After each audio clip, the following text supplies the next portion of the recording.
हरियाणा के विधानसभा चुनाव में हार के बाद भी कांग्रेस के अंदर गुटबाजी अभी खत्म नहीं हो रही है। कांग्रेस की हार की असल वजह गुटबाजी को ही माना गया था और इसी गुटबाजी की वजह से हरियाणा में नेता विपक्ष कौन होगा, पार्टी इसका फैसला ही नहीं कर पा रही है। हरियाणा में 8 अक्टूबर को चुनाव नतीजे आए थे, तब से लेकर अब तक यानी कि 1.5 महीने से ज्यादा का वक्त हो गया है, लेकिन कांग्रेस इस उलझन में है कि हरियाणा में नेता प्रतिपक्ष के पद पर कौन बैठेगा। अंजाम यह है कि इसे लेकर पार्टी की अच्छी खासी किरकिरी भी हो रही है। नेता प्रतिपक्ष बनने के लिए हुड्डा पहले भी अपना शक्ति प्रदर्शन कर चुके हैं। भूपेंद्र सिंह हुड्डा नेता विपक्ष के पद पर अपनी दावेदारी को पुरजोर तरीके से आगे रख रहे हैं। उन्होंने चुनाव नतीजों के बाद अपने बंगले पर कांग्रेस के विधायकों की बैठक बुलाई थी। इसमें हरियाणा में कांग्रेस के 37 में से 32 विधायक मौजूद थे। इसके जरिए हुड्डा ने आलाकमान को दिखाया कि अभी भी कांग्रेस, हरियाणा कांग्रेस में उनकी टक्कर का कोई नेता नहीं है।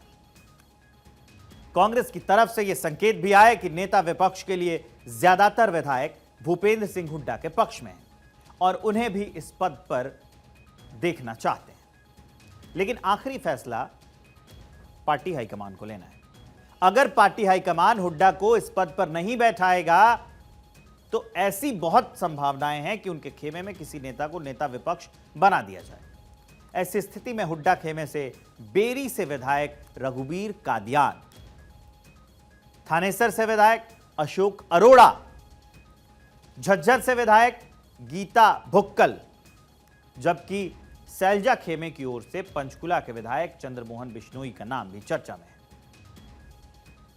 तो इसमें सवाल यह है कि कांग्रेस का केंद्रीय नेतृत्व तो आखिर क्या चाहता है। क्या वो हुड्डा की जगह किसी दूसरे विधायक को विपक्ष का नेता बनाना चाहता है? उससे बड़ा सवाल यह है कि क्या वो ऐसा कर पाएगा, क्योंकि हरियाणा कांग्रेस में हुड्डा की ताकत किसी से कम नहीं है। भूपेंद्र सिंह हुड्डा 2005 से 2014 तक हरियाणा के मुख्यमंत्री रहे हैं और उसके बाद नेता विपक्ष जैसा बड़ा पद भी उन्होंने संभाला है। हरियाणा कांग्रेस में लोकसभा चुनाव के नतीजों के बाद से हुड्डा का जो कद है वो और बढ़ गया है, क्योंकि पार्टी ने 2019 में मिली 0 सीटों से आगे बढ़कर 5 सीटों पर जीत दर्ज की थी। इस जीत से उत्साहित होकर ही कांग्रेस के नेतृत्व ने हरियाणा विधानसभा चुनाव में एक तरह से भूपेंद्र सिंह हुड्डा को फ्री हैंड दिया था। लेकिन चुनाव नतीजों के बाद सारे अनुमान और विश्लेषण धरे के धरे रह गए थे। आपने, हमने सबने देखा था ये बात। बीजेपी ने 90 सीटों वाली हरियाणा की विधानसभा में 48 सीटें जीती थी, जबकि कांग्रेस को 37 सीटें ही मिली थी। हरियाणा के विधानसभा चुनाव में मिली हार से कांग्रेस हाईकमान हैरान तो है ही, साथ ही राज्य में पार्टी नेताओं के बीच आपसी लड़ाई से भी बेहद नाराज है। विधानसभा चुनाव के नतीजों की समीक्षा के दौरान यह बात खुलकर सामने आई थी कि राहुल गांधी ने पार्टी की हार के लिए नेताओं को फटकार लगाई थी। इसी नाराजगी के संकेत महाराष्ट्र विधानसभा चुनाव के दौरान भी दिखाई दिए थे। पिछले महीने जब कांग्रेस ने महाराष्ट्र के विधानसभा चुनाव के लिए स्टार प्रचारकों की सूची जारी की, लिस्ट बनाई, उसे लेकर हरियाणा में कई तरह की चर्चाएं शुरू हो गई। तब कांग्रेस के केंद्रीय नेतृत्व ने महाराष्ट्र चुनाव के लिए स्टार प्रचारकों की लिस्ट में भूपेंद्र सिंह हुड्डा और उनके बेटे दीपेंद्र हुड्डा को स्टार प्रचारकों की लिस्ट में जगह ही नहीं दी थी।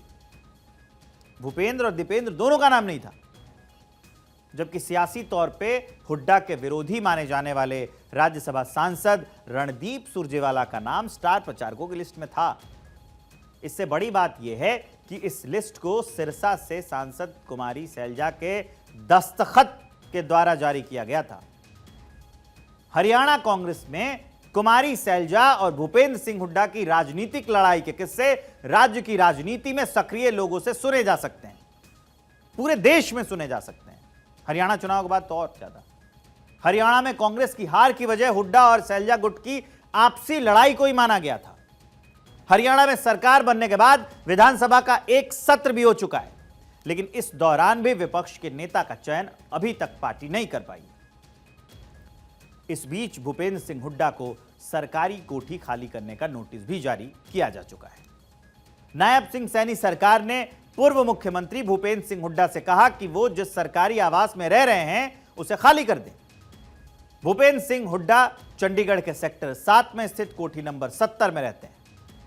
बताया जा रहा है कि फरीदाबाद से विधायक और नायब सिंह सैनी सरकार में मंत्री विपुल गोयल को इस कोठी में रखा जाएगा। विपुल गोयल इस कोठी में रहना चाहते हैं और इसके तुरंत बाद सैनी सरकार ने हुड्डा को नोटिस जारी कर इस कोठी को खाली करने को कहा है।